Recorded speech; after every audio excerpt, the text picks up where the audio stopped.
Alors, je vais donner la parole tout de suite donc à Maxime Cauterman, qui va nous parler des perspectives et défis pour l'hôpital public. Et puis ensuite, Lamine Garbi nous fera tout changer pour mieux soigner. Et Catherine Réal, l'organisation transversale Amont-Aval, et quelles nouvelles technologies, quels bénéfices pour les patients. Donc, 7 à 8 minutes pour chacun. Je me permettrai de vous signaler le temps au fur et à mesure. Bien, merci beaucoup pour votre invitation. Je tiendrai le temps, je serai assez bref. J'ai préparé l'intervention avec mon délégué général, Gérard Vincent, qui s'excuse de ne pas pouvoir être présent. Et donc on a préparé les messages ensemble. Il m'a dit que j'avais le choix entre être brillant ou être bref, et qu'il valait mieux que je sois bref. Voilà donc sa contribution. Alors, moi j'ai retenu dans les présentations juste avant, et je ne vais pas parler du métier de chirurgien, je ne vais pas parler des évolutions technologiques ou vraiment de l'avenir à proprement parler de votre spécialité, de votre métier. Mais j'ai quand même bien noté qu'on avait des rythmes d'innovation assez soutenus et que l'avenir était à la multidisciplinarité et finalement à la pratique à plusieurs spécialités autour d'un même patient. C'est des éléments qui sont clés également pour notre réflexion. Alors, je voulais remercier aussi l'Académie nationale de chirurgie d'avoir cette réflexion prospective. C'est vrai qu'aujourd'hui, le dialogue avec les autorités, il est quand même extrêmement embolisé par les questions autour du développement de la chirurgie ambulatoire. Le professeur Triboulet l'a bien dit, on parle de taux cible, on parle d'économie potentielle. À la Fédération hospitalière de France, on pense que l'avenir de la chirurgie doit être regardé dans son ensemble et pas uniquement au travers de la chirurgie ambulatoire. Et finalement, cette réflexion à 2025 nous offre l'opportunité de prendre un peu de hauteur. Alors, à aucun moment dans le cours des débats, il a été question de chirurgie publique, chirurgie privée ou de mode d'exercice. Et malgré tout, je voudrais rappeler quelques points sur ce qu'on attend de la chirurgie des hôpitaux publics, parce que ça viendra expliquer pourquoi nos préoccupations sont celles qu'on a. Les établissements publics prennent en charge tous les patients.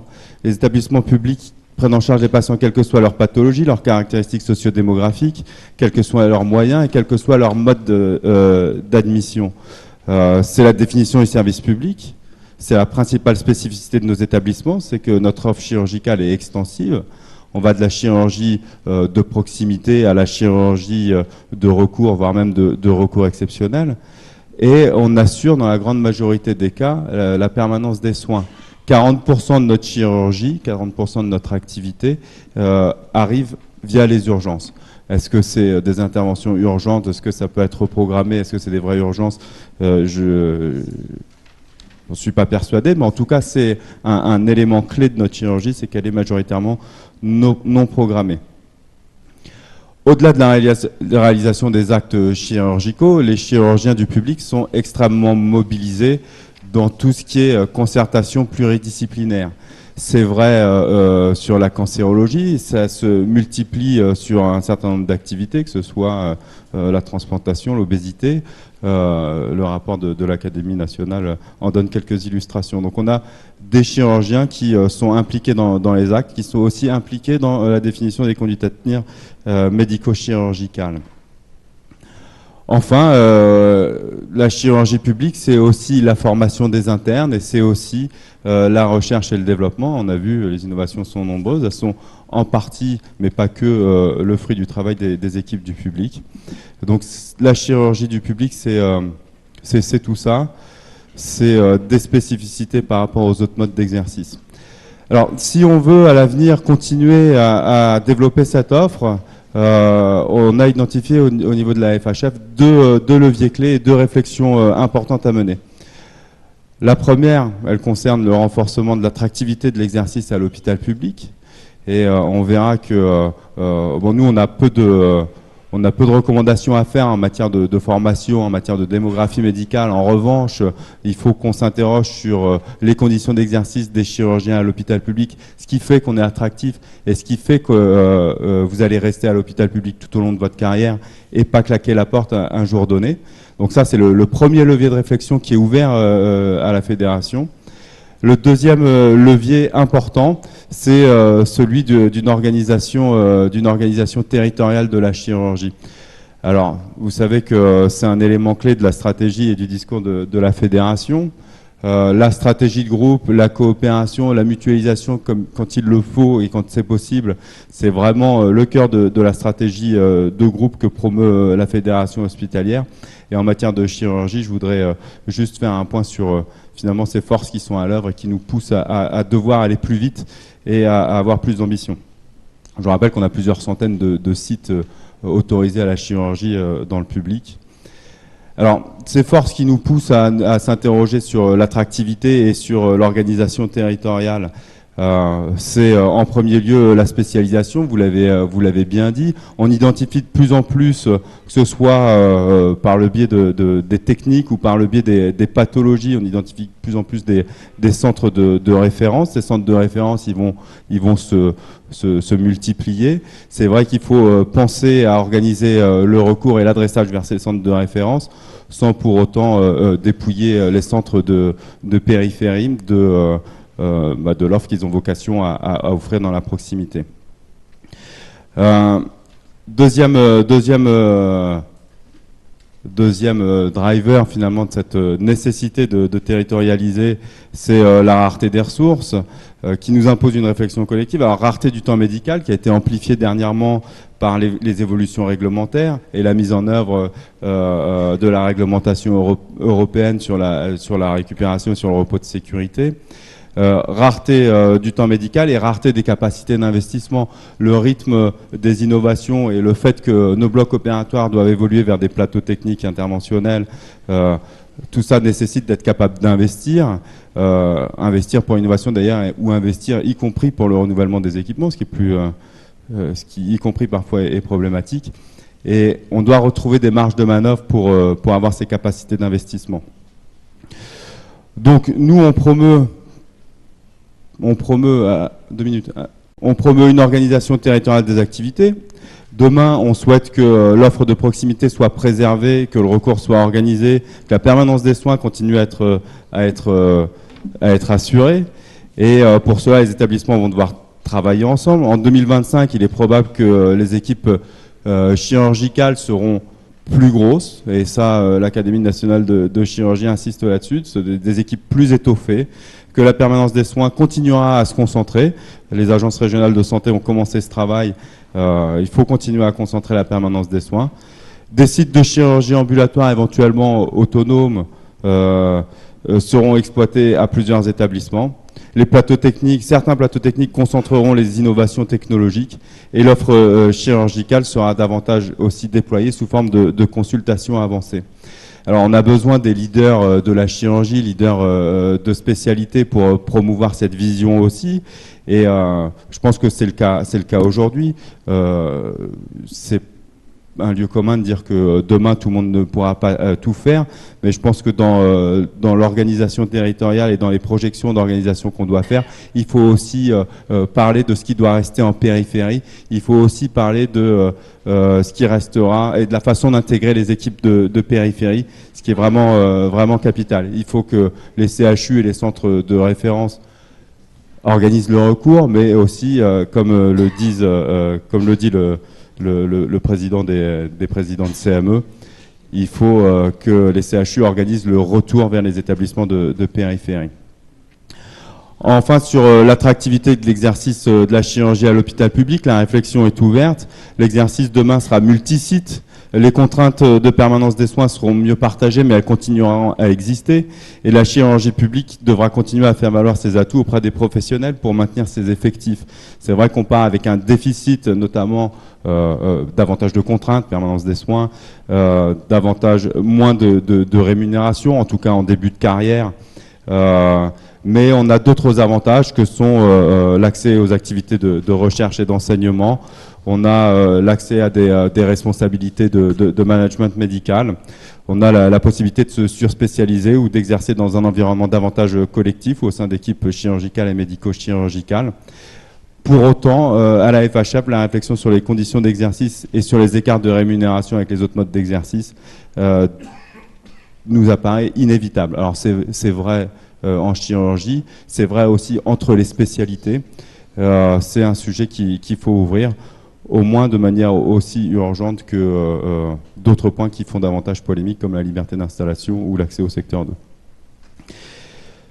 Voilà ce que je voulais dire. En conclusion, si on veut vraiment que ces innovations diffusent et qu'on maintienne un accès large à une chirurgie de haut niveau, bon, la réflexion au niveau de chacune des spécialités est indispensable, mais l'institution hospitalière doit également faire évoluer son organisation en étant davantage territorialisée et réfléchir à l'attractivité pour les professionnels.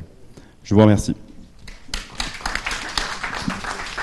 Merci beaucoup, Maxime Cauterman. On va faire les 3 communications, puis on fera des questions communes ensuite, puisqu'il y a forcément des choses. Monsieur Lamine Garbi.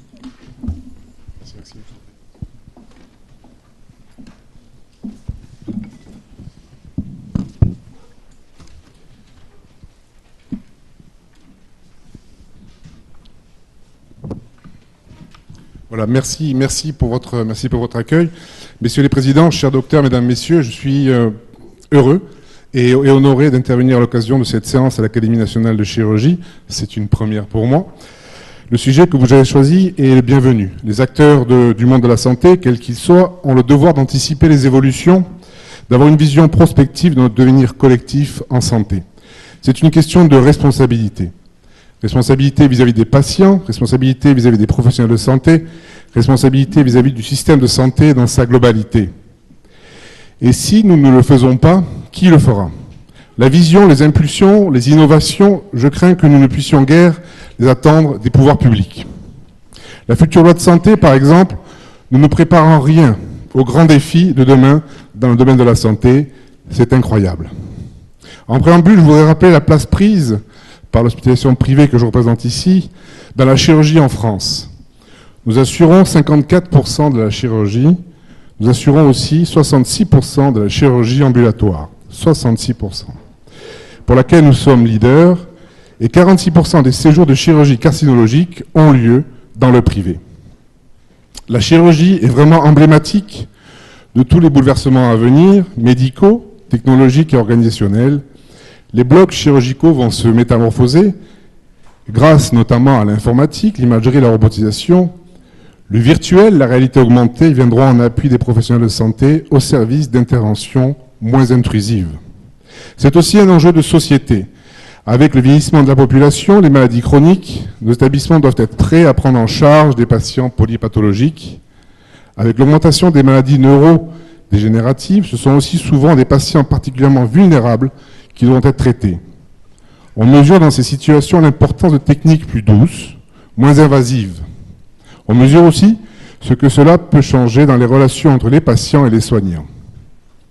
Les évolutions récentes que nous observons dans la chirurgie ambulatoire sont riches d'enseignements pour nous permettre de penser l'avenir. Bien sûr, les pratiques médicales connaissent et connaîtront des évolutions considérables. Le passage de la chirurgie traditionnelle à la chirurgie cœlioscopique en est une éclatante démonstration. Mais l'un des enjeux majeurs à venir est aussi sans conteste la gestion des soins d'accompagnement. Je pense à la gestion de la douleur. Je pense aussi à ce qu'on appelle l'optimisation du chemin clinique. À chaque étape de la prise en charge, il est essentiel de s'interroger sur nos pratiques, qu'elles soient médicales, paramédicales, administratives. C'est par cette remise en question que nous améliorerons, que nous optimisons les pratiques. C'est ainsi que l'on parvient par exemple à prendre en charge une opération de la cataracte en 1 heure. De l'entrée à la sortie. Cette dimension d'accompagnement est particulièrement importante. Relever ce défi, c'est permettre le développement de la chirurgie ambulatoire vers des actes plus lourds, vous l'avez cité tout à l'heure. Qui aurait pu imaginer il y a quelques années une prothèse de hanche ou une prothèse de genou en ambulatoire ou encore une chirurgie colorectale? Au-delà des révolutions médicales, l'optimisation de nos pratiques compte donc tout autant. Cette évolution vers une chirurgie ambulatoire plus lourde doit nous conduire à mieux préparer l'amont et l'aval de l'hospitalisation et le suivi post-opératoire, car nous ne pourrons pas demander aux médicaux et paramédicaux de ville d'être polyvalents. Nos établissements, nos praticiens devront être la source de l'organisation du suivi dans les jours suivants la prise en charge ambulatoire. Nous devons donc nous préparer à ce suivi d'une chirurgie ambulatoire plus lourde, notamment en nous appuyant sur les technologies qui permettent d'accompagner et de surveiller le patient, tels que la télémédecine. Je voudrais aussi dire un mot du système de financement et de la tarification, qui jusqu'à présent n'a guère fait ses preuves, et c'est un euphémisme, de ses capacités à accompagner les évolutions des pratiques et des innovations. En 2025, c'est le thème de la journée, et certainement bien avant, nous aurons donc vraisemblablement 2 types d'établissements de santé chirurgicaux, c'était la question. D'une part, un établissement disposant de plateaux techniques lourds, équipés de services d'imagerie performants et de réanimation notamment, et d'autre part, des établissements dédiés à la chirurgie ambulatoire. Dans une telle configuration, les capacités hospitalières auront été revues à la baisse. Aujourd'hui, les fusions et les regroupements qui sont à l'œuvre dans notre secteur sont annonciateurs des évolutions futures. 500 lits et places, avec 4 cliniques aujourd'hui sur un même territoire, demain 250. Un seul établissement. On mesure bien les reconfigurations très importantes qui sont à l'œuvre et qui illustrent aussi combien l'hospitalisation privée sait innover et s'adapter. 2000 cliniques il y a 20 ans, 1000 aujourd'hui. L'hospitalisation publique n'a pas effectué cette même mutation.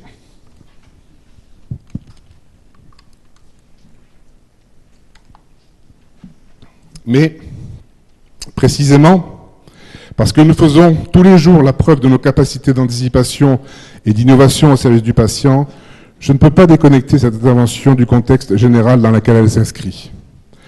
Le projet de loi de santé qui sera débattu au Parlement en début d'année prochaine contient en effet des dispositions qui, en l'état, tendent à bannir les cliniques et hôpitaux privés du service public hospitalier. Alors que nous remplissons partout sur le territoire des missions de service public, c'est aussi injuste qu'arbitraire pour les 3 millions de patients que nous prenons en charge en urgence de nous exclure a priori. Tout cela hypothèque évidemment lourdement notre avenir. Quid de nos autorisations, de nos financements, notamment pour les équipements lourds.